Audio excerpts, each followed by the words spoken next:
Thank you very much. Thank you very much. Thank you. Thank you very much. Friends, delegates, and distinguished guests, please. I stand before you tonight, honored by your support, proud of the extraordinary progress we have made together over the last 4 incredible years, and brimming with confidence in the bright future we will build for America over the next 4 years.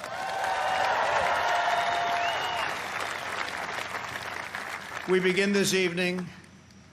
Our thoughts are with the wonderful people who have just come through the wrath of Hurricane Laura. We are working closely with state and local officials in Texas, Louisiana, Arkansas, Mississippi, sparing no effort to save lives. While the hurricane was fierce, one of the strongest to make landfall in 150 years, the casualties and damage were far less than thought possible only 24 hours ago. And this is due to the great work of FEMA, law enforcement, and the individual states. I will be going this weekend, and congratulations, thank you for that great job out there. We really appreciate it. We are one national family, and we will always protect, love, and care for each other. Here tonight are the people who have made my journey possible and filled my life with so much joy. For her incredible service to our nation and its children, I want to thank our magnificent First Lady.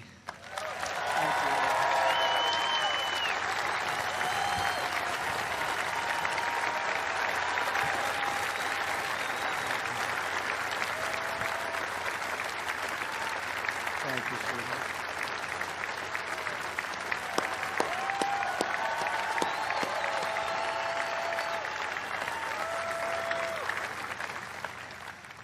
I also want to thank my amazing daughter, Ivanka, for that introduction, and to all of my children. Ivanka, please stand up. Thank you. And to all of my children and grandchildren, I love you more than words can express. I know my brother Robert is looking down on us right now from heaven. He was a great brother and was very proud of the job we are all doing. Thank you. We love you, Robert. Let us also take a moment to show our profound appreciation for a man who has always fought by our side and stood up for our values, a man of deep faith and steadfast conviction, our Vice President, Mike Pence.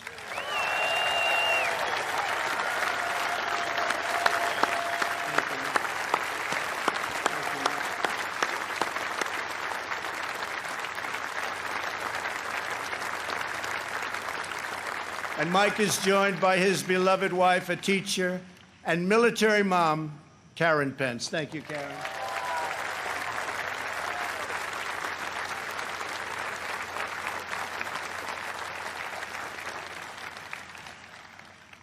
My fellow Americans, tonight, with a heart full of gratitude and boundless optimism, I profoundly accept this nomination for President of the United States.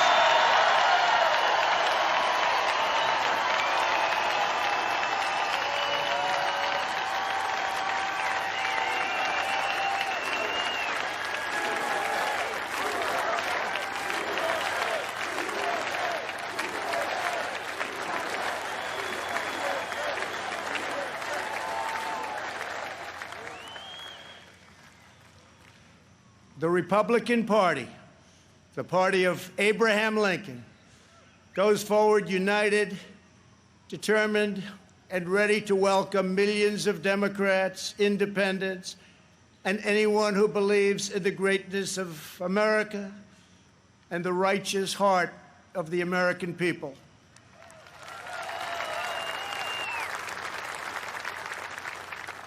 In a new term as president, we will again build the greatest economy in history, quickly returning to full employment, soaring incomes, and record prosperity.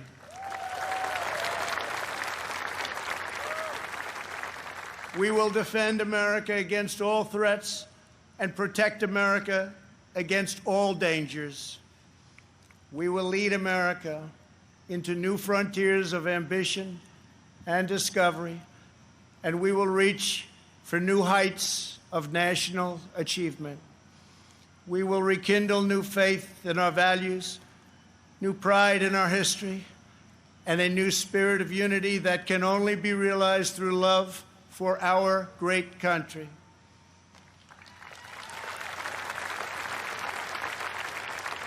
Because we understand that America is not a land cloaked in darkness. America is the torch that enlightens the entire world.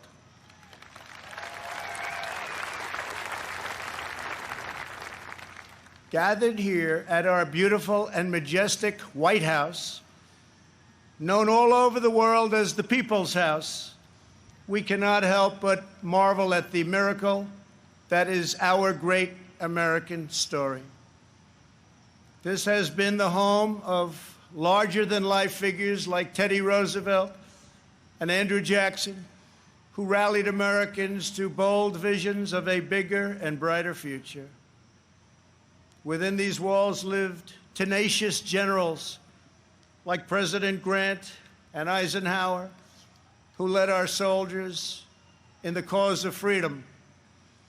From these grounds, Thomas Jefferson sent Lewis and Clark on a daring expedition to cross a wild and uncharted continent.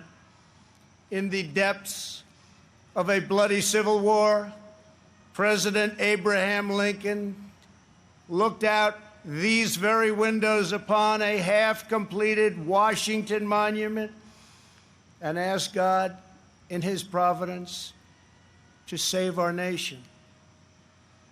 2 weeks after Pearl Harbor, Franklin Delano Roosevelt welcomed Winston Churchill, and just inside, they set our people on a course to victory in the Second World War.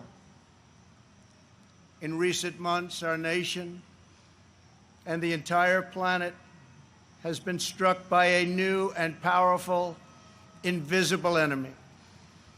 Like those brave Americans before us, we are meeting this challenge. We are delivering life-saving therapies and will produce a vaccine before the end of the year, or maybe even sooner.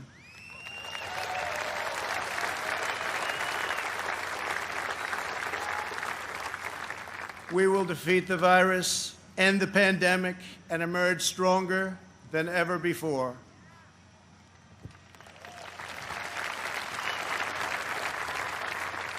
What united generations past was an unshakable confidence in America's destiny and an unbreakable faith in the American people.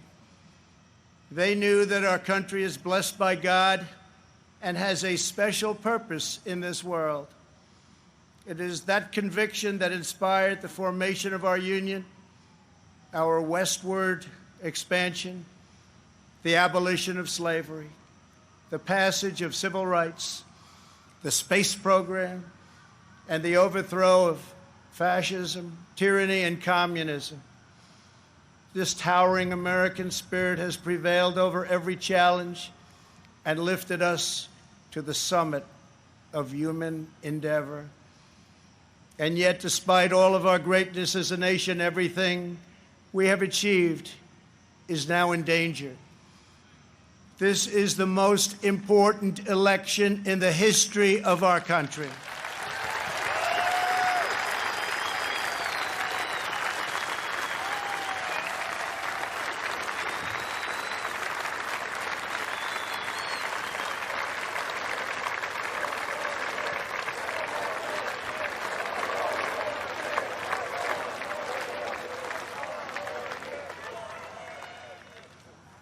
Thank you. At no time before have voters faced a clearer choice between two parties, two visions, two philosophies, or two agendas. This election will decide whether we save the American dream or whether we allow a socialist agenda to demolish our cherished destiny. It will decide whether we rapidly create millions of high-paying jobs or whether we crush our industries and send millions of these jobs overseas, as has foolishly been done for many decades. Your vote will decide whether we protect law-abiding Americans or whether we give free rein to violent anarchists and agitators and criminals who threaten our citizens. And this election will decide whether we will defend the American way of life or whether we will allow a radical movement to completely dismantle and destroy it. That won't happen.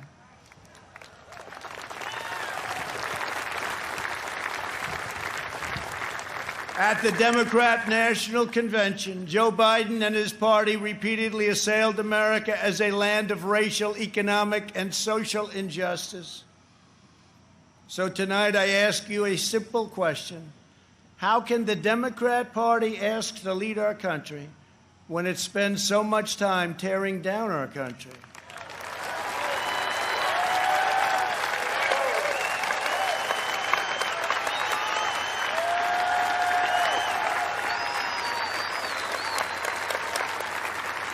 In the left's backward view, they do not see America as the most free, just, and exceptional nation on earth.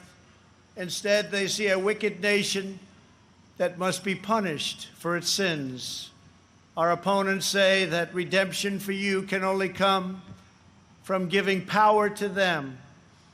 This is a tired anthem spoken by every repressive movement throughout history. But in this country, we don't look to career politicians for salvation.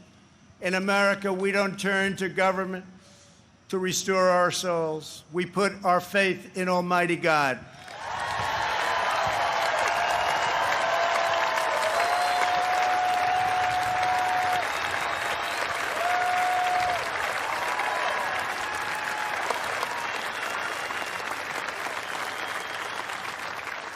Joe Biden is not a savior of America's soul. He is the destroyer of America's jobs, and if given the chance, he will be the destroyer of American greatness. For 47 years, Joe Biden took the donations of blue-collar workers, gave them hugs and even kisses,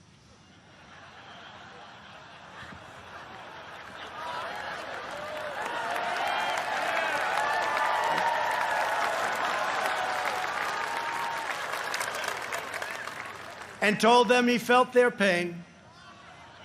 And then he flew back to Washington and voted to ship our jobs to China and many other distant lands.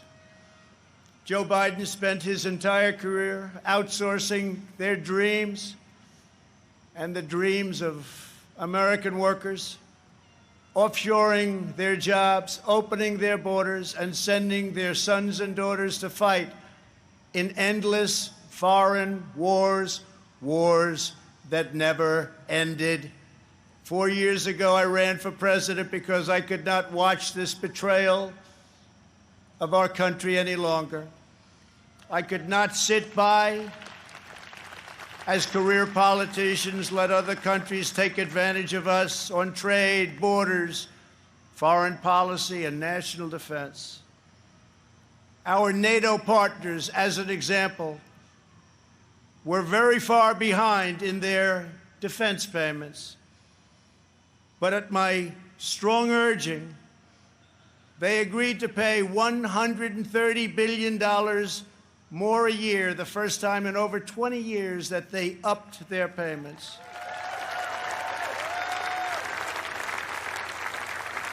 And this $130 billion will ultimately go to $400 billion a year. And Secretary General Stoltenberg, who heads NATO, was amazed after watching for so many years and said that President Trump did what no one else was able to do. Thank you.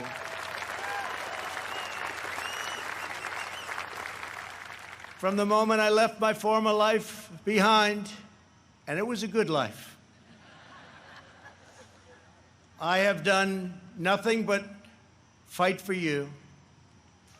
I did what our political establishment never expected and could never forgive, breaking the cardinal rule of Washington politics. I kept my promise.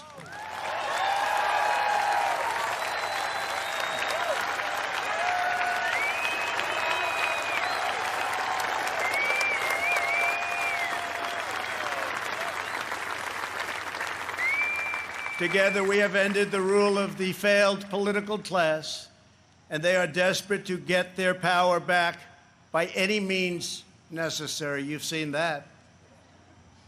They are angry at me because instead of putting them first, I very simply said, America first.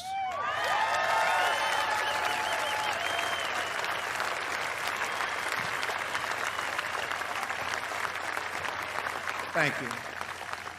Days after taking office, we shocked the Washington establishment and withdrew from the last administration's job-killing Trans-Pacific Partnership.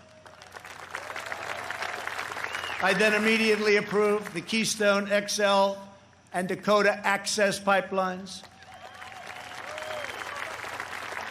ended the unfair and very costly Paris Climate Accord, and secured for the first time American energy independence.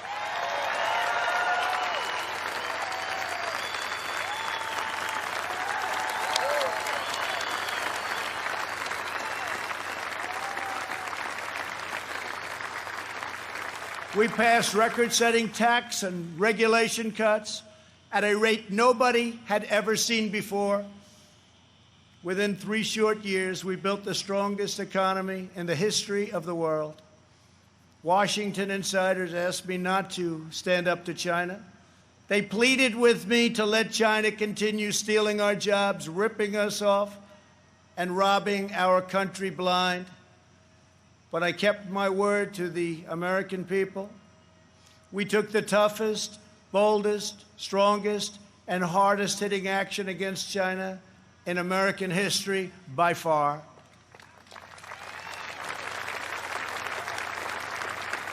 They said that it would be impossible to terminate and replace NAFTA. But again, they were wrong. Earlier this year, I ended the NAFTA nightmare and signed the brand new U.S.-Mexico-Canada agreement into law.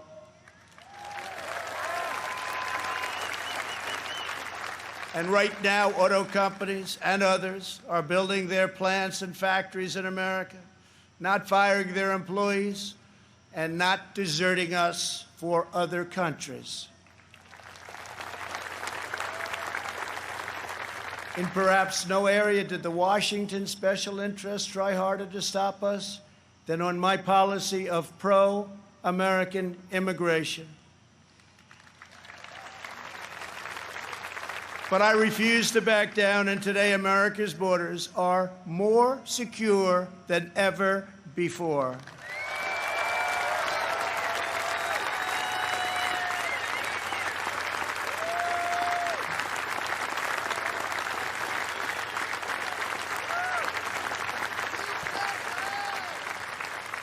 Thank you. We ended catch and release, stopped asylum fraud, took down human traffickers who prey on women and children, and we have deported 20,000 gang members and 500,000 criminal aliens.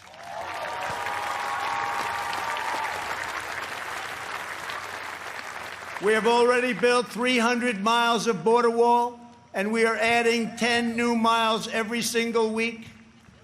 The wall will soon be complete, and it is working beyond our wildest expectations.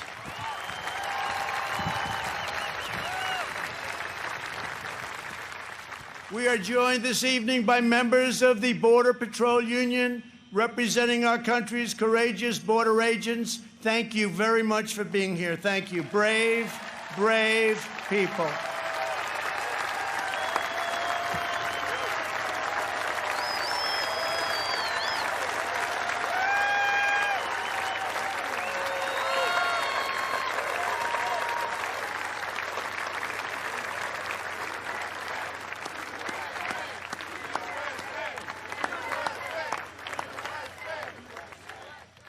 You see, this country loves our law enforcement. They do.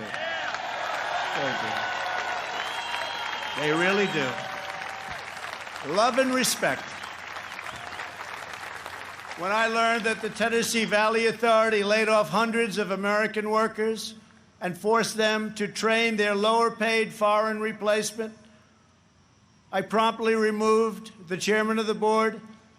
And now those talented American workers have been rehired and are back providing power to Georgia, Alabama, Tennessee, Kentucky, Mississippi, North Carolina, and Virginia.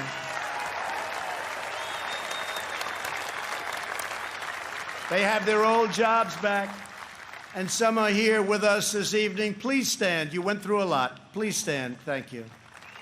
Thank you very much. You've been through a lot. Thank you very much. Last month, I took on Big Pharma. You think that's easy? It's not. And signed orders that will massively lower the cost of your prescription drugs and give critically ill patients access to life-saving cures. We passed the decades-long-awaited right to try. Right to try.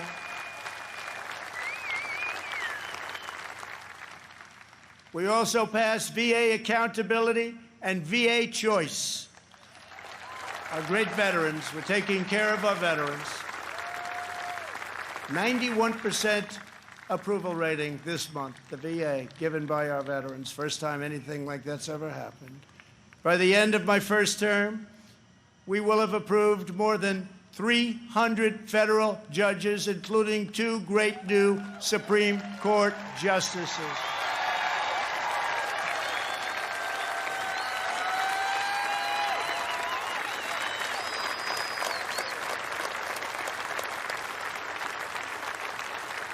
And to bring prosperity to our forgotten inner cities, we worked hard to pass historic criminal justice reform, prison reform, opportunity zones, and long-term funding of historically black colleges and universities. And before the China virus came in, produced the best unemployment numbers for African Americans, Hispanic Americans, and Asian Americans ever recorded.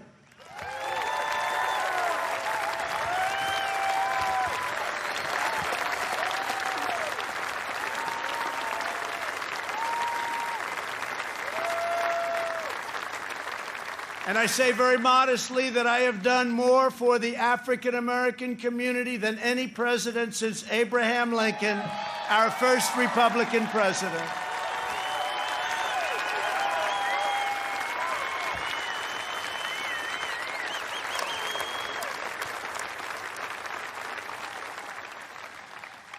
And I have done more in 3 years for the black community than Joe Biden has done in 47 years.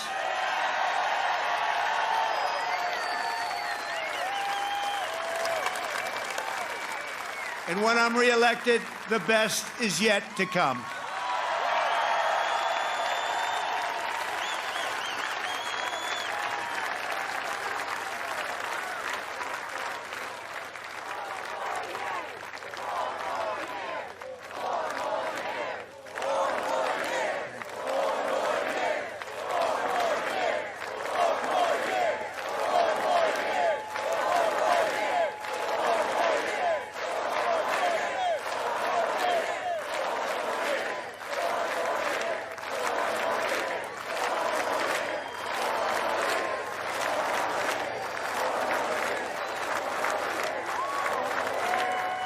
Thank you very much. When I took office, the Middle East was in total chaos. ISIS was rampaging, Iran was on the rise, and the war in Afghanistan had no end in sight. I withdrew from the terrible one-sided Iran nuclear deal. Unlike many presidents before me, I kept my promise, recognized Israel's true capital, and moved our embassy to Jerusalem.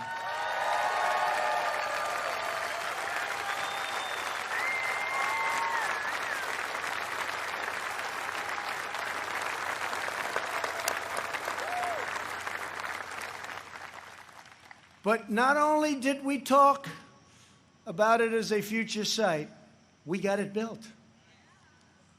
Rather than spending $1 billion on a new building as planned, we took an already owned existing building in a better location.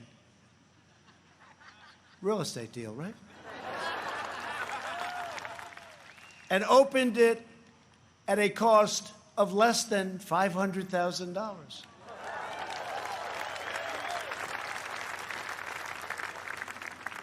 Many things like that government is doing right now. We also recognized Israeli sovereignty over the Golan Heights. And this month we achieved the first Middle East peace deal in 25 years. Thank you to UAE. Thank you to Israel.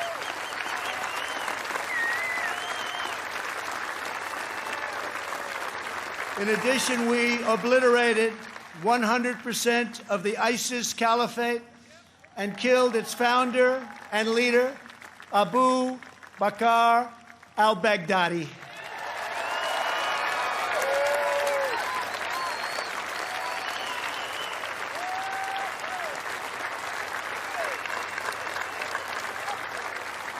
Then, in a separate operation, we eliminated the world's #1 terrorist by far, Qasem Soleimani.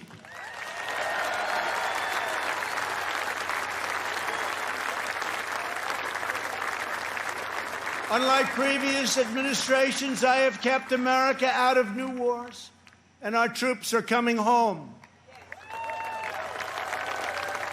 We have spent nearly $2.5 trillion on completely rebuilding our military, which was very badly depleted when I took office, as you know. This includes 3 separate pay raises for our great warriors.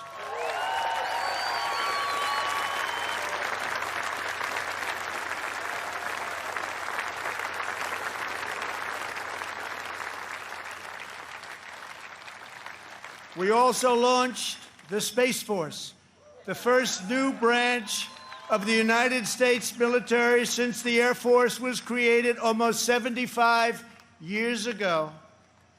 We have spent the last 4 years reversing the damage Joe Biden inflicted over the last 47 years. Biden's record is a shameful roll call of the most catastrophic betrayals and blunders in our lifetime. He has spent his entire career on the wrong side of history. Biden voted for the NAFTA disaster, the single worst trade deal ever enacted. He supported China's entry into the World Trade Organization, one of the greatest economic disasters of all time. After those Biden calamities, the United States lost 1 in 4 manufacturing jobs. We laid off workers in Michigan, Ohio, New Hampshire, Pennsylvania, and many other states. They didn't want to hear Biden's hollow words of empathy. They wanted their jobs back. As vice president, he supported the Trans-Pacific Partnership, which would have been a death sentence for the U.S. auto industry. He backed the horrendous South Korea trade deal, which took many jobs from our country and which I've reversed and made a great deal for our country. He repeatedly supported mass amnesty for illegal immigrants. He voted for the Iraq War He opposed the mission to take out Osama bin Laden. He opposed killing Soleimani.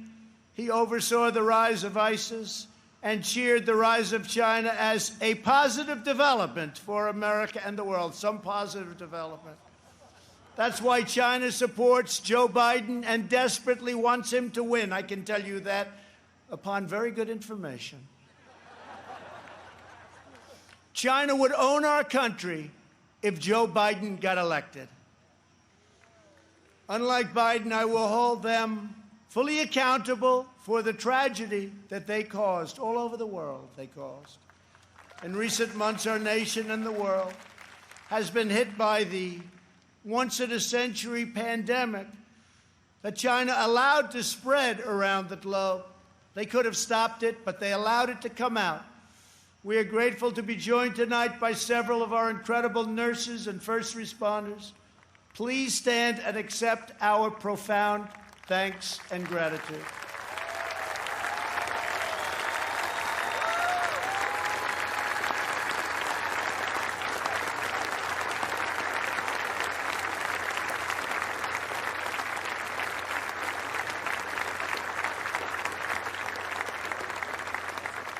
Many Americans, including me, have sadly lost friends and cherished loved ones to this horrible disease. As one nation, we mourn, we grieve, and we hold in our hearts forever the memories of all of those lives that have been so tragically taken, so unnecessary. In their honor, we will unite. In their memory, we will overcome. And when the China virus hit, we launched the largest national mobilization since World War II. Invoking the Defense Production Act, we produced the world's largest supply of ventilators. Not a single American who has needed a ventilator has been denied a ventilator, which is a miracle.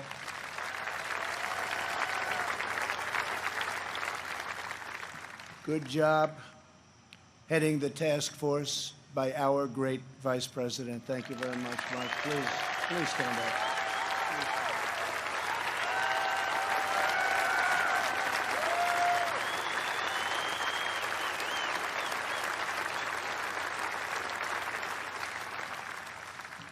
We shipped hundreds of millions of masks, gloves, and gowns to our frontline healthcare workers. To protect our nation's seniors, we rushed supplies, testing kits, and personal to nursing homes. We gave everything you can possibly give, and we're still giving it because we're taking care of our senior citizens. The Army Corps of Engineers built field hospitals, and the Navy deployed our great hospital ships. We developed from scratch the largest and most advanced testing system anywhere in the world. America has tested more than every country in Europe put together, and more than every nation in the Western Hemisphere combined. Think of that.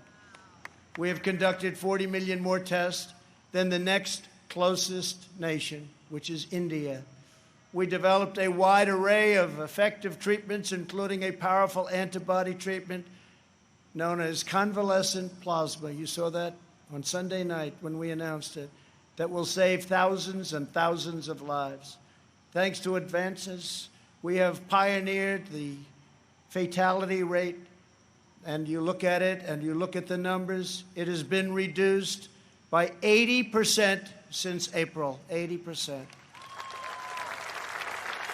The United States has among the lowest case fatality rates of any major country anywhere in the world.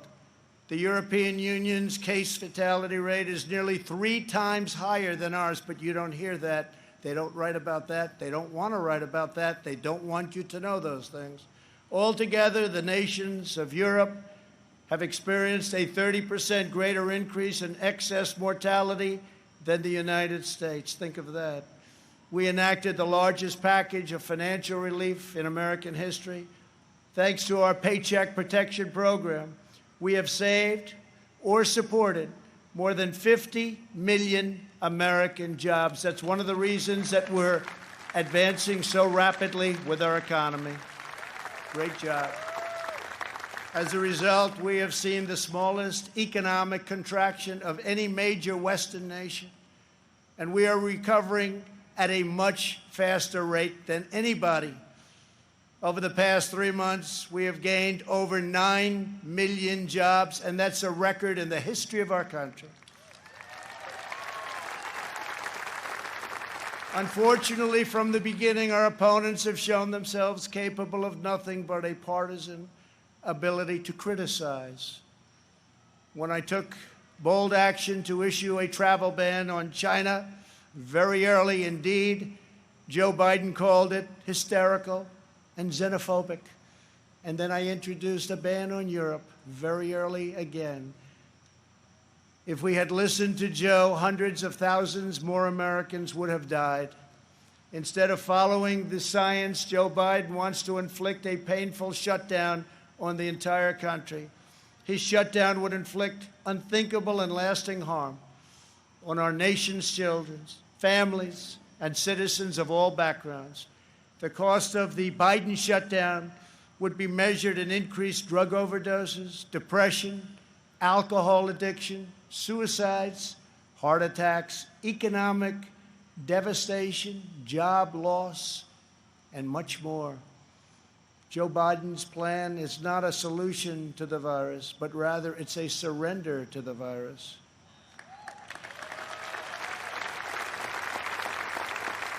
My administration has a very different approach. To save as many lives as possible, we are focusing on the science, the facts, and the data. We are aggressively sheltering those at highest risk, especially the elderly, while allowing lower-risk Americans to safely return to work and to school, and we